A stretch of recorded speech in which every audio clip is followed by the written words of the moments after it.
Hi, I'm Carrie O'Rourke, and I'm a member of the Advocates of Silenced Turkey Advisory Board. I'm here at the Missouri River water edge in Kansas City, and I'm pondering the crossing. How can I get to the other side without the benefit of the bridge and a passport that would allow me to cross? That's a really good question. I have personally met a number of survivors of the atrocities occurring under the Erdogan regime in Turkey. I met a woman who went to prison because she was a teacher. I'm a teacher. I found it hard to believe this beautiful and generous soul had been put in prison for teaching the very same things I teach and believe.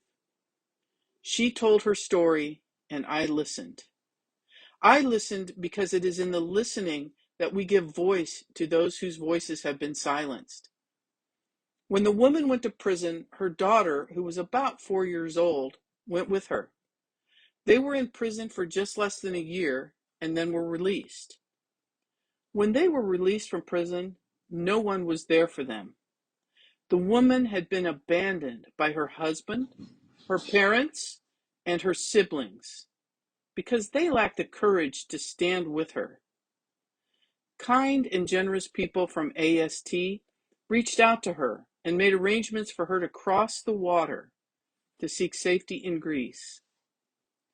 She and her daughter boarded a rubber boat with others and made the journey across the Aegean Sea to Greece.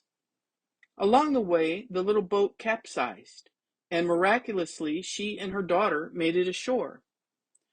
Once in Greece, she traveled further and is currently seeking asylum in Germany, while she and her daughter are housed in a refugee camp.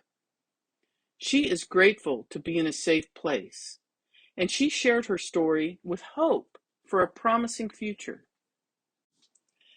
I, on the other hand, am angry.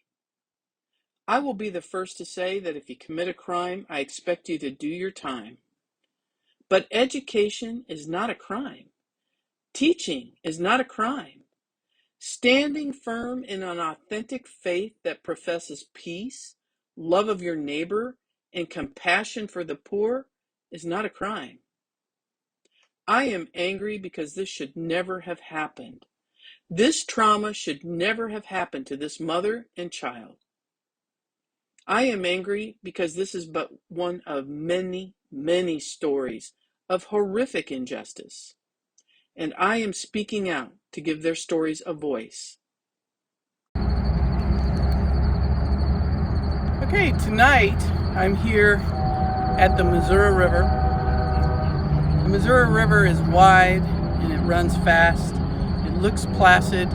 It's fooling. It's deceptive. It's the kind of river that is very difficult to cross. If you fall in without a life jacket, you're likely not to come out. There's a big undertow. Behind me is a bridge. It's modern, it's new. Lots of cars pass over it every day. But what if you weren't allowed to cross over? And what if you needed to get to that other side and it was a matter of life and death? Would you risk everything to get in that water and try to cross? That's the question. That's the question that many have had to face in Turkey. Our brothers and sisters have had to cross treacherous water to try to get to Greece to escape Turkey and migrate into Europe and other countries. It's a choice that you and I probably haven't had to make. And it's a choice you and I haven't had to make with our children in hand. Just think about what it might be like and take a moment to look.